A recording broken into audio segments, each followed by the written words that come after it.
Late Middle Ages, Kingdom of P. The anime begins with an inquisitor interrogating a heretic, a man who stands against the teachings of the church. He is given two choices: either reveal the location of his research materials that blaspheme the church, or subject himself to torture. Right from this moment, this anime sets two expectations for everyone watching going forward. First, that those who go against the church are destined for misery, and second, that those who go against the church are those who have abandoned reason.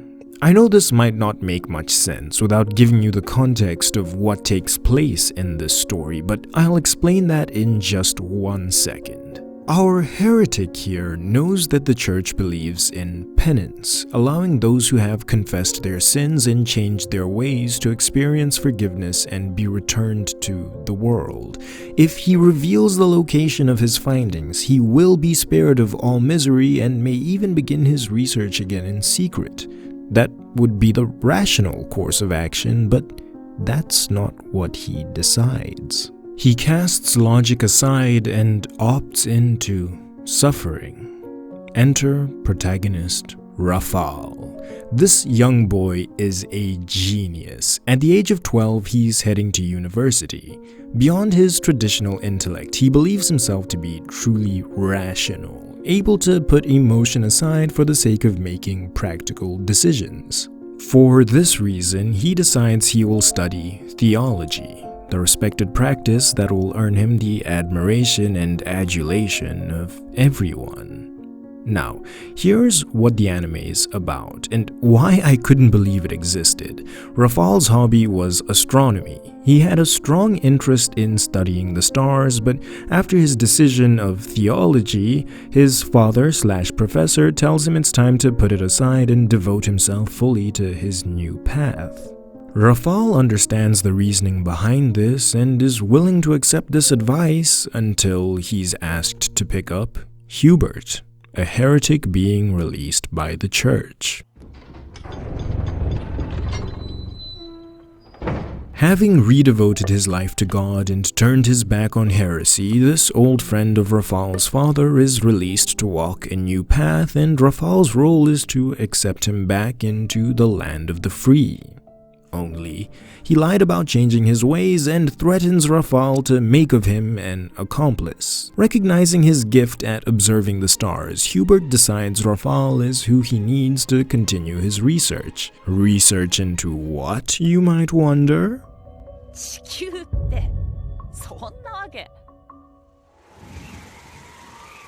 Proving the Earth moves. The entire plot of this anime revolves around proving the Earth revolves around the sun.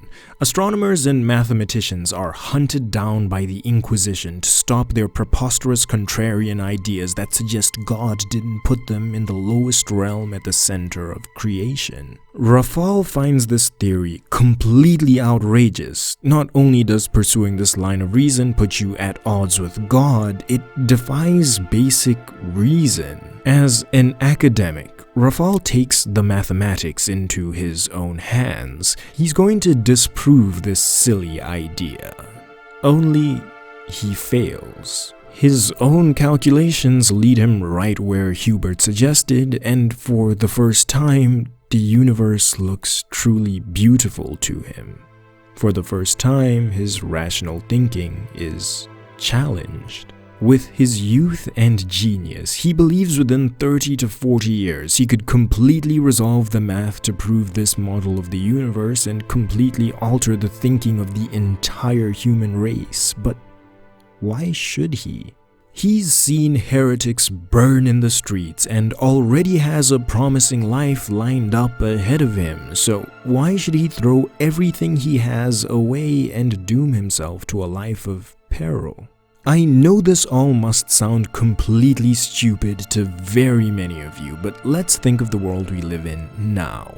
What if you were told the world was flat? Flat earthers are some of the most ridiculed people alive for their conspiracy theories despite overwhelming evidence, but How many of you have confirmed firsthand the curvature of the Earth? Have you used your own measurements and calculations to determine the dimensions of our planet? Have you personally observed the planet aboard an orbiting spacecraft? I don't believe the overwhelming majority of you have, but you know the Earth is round and can reference countless other principles you've never self-proven as evidence. It's so firmly rooted in the realm of common sense that opposing it is ridiculous, and that insanity is what Orb on the Movements of the Earth is based on. It explores a world with a fundamentally different common sense than ours and follows characters who abandon ration in pursuit of the truth. I'll be honest, when I want to consume a story purely because I want to enjoy it, I pick up a traditional book. I only watch 1 or 2 dozen anime a year now and usually do it as homework because I rarely find an anime that speaks to me the way this did. Most anime that become super popular are the exact opposite of Orb. It doesn't have much action, doesn't follow legendary heroes or indomitable figures, and anyone can die at any moment. I promise you, a lot of people do. What makes Orb unique is that it's about people chasing what holds meaning to them despite the inevitability of their failure. It's about people feeling accomplished for passing on a torch to someone they know will have to pass it on several times further because it means what they value will live on.